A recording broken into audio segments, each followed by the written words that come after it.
اچھا، انجیل علی مرزا جب سے جیل سے چھوٹ کر آئے نا، انہوں نے ایک بات کہی ہے میرے بارے میں، بہت زیادہ کہی ہے کہ میں نے بھی مفتی صاحب کو فیور کیا تھا، اس لیے مفتی صاحب نے مجھے فیور کیا. میں انجیل علی مرزا کی خدمت میں پیغام بھیجنا چاہتا ہوں کہ حضرت آپ نے جو مجھے فیور کیا تھا وہ فیور نہ کرنا فیور کرنے سے زیادہ بہتر تھا، کیونکہ آپ نے فیور یہ کیا، بار بار یہ الفاظ دہرائے، گستاخی تو کی ہے، گستاخی تو کی ہے. آپ کو پتا ہے جب آپ نے کسی کو فتویٰ دے دیا کہ گستاخی کی ہے تو پاکستان میں پھر کوئی نہیں چھوڑتا ایسے شخص کو. آپ تو میری جان کو اور زیادہ غیر محفوظ بنا رہے تھے. میں کینیڈا میں تھا، انجینئر صاحب کے بیان سن رہا تھا، گستاخی تو کی ہے.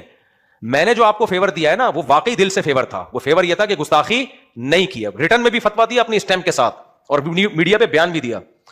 تو میں اب نہیں جنگ چھیڑنا چاہتا انجینئر علی مرزا کے ساتھ، لیکن میں بتانا چاہ رہا ہوں کہ آپ نے ایک دفعہ نہیں، یہ جملہ بار بار دہرایا ہے.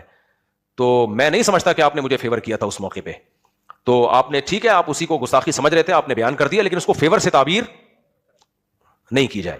اور میں نے جو وہ جو فیور دیا نا وہ اس لیے نہیں کہ انجینئر صاحب نے مجھے فیور دیا تھا. میں نے تو اللہ کا خوف سامنے رکھ کر، ہمارے پاس جب وہاں سے سوال آیا انجینئر علی مرزا کی طرف سے، ان کے وکیل کی طرف سے کہ گستاخی ہے یا نہیں ہے، تو کچھ لوگوں نے مجھے مشورہ دیا کہ مت لکھو. میں نے کہا نہیں، لا یجرمنکم شنآن قوم علی الا تعدلوا. قرآن کہتا ہے کسی سے تمہیں اگر کوئی ذاتی مسئلہ ہو کسی کے ساتھ بھی تو عدل کا دامن نہیں چھوڑنا. میں نے کہا کوئی بھی ہم سے مفتی سے جب سوال پوچھے گا تو جو تحریر میں پوچھا گیا ہے مفتی کی ذمہ داری ہے اس سوال کے مطابق جواب لکھ کے دے.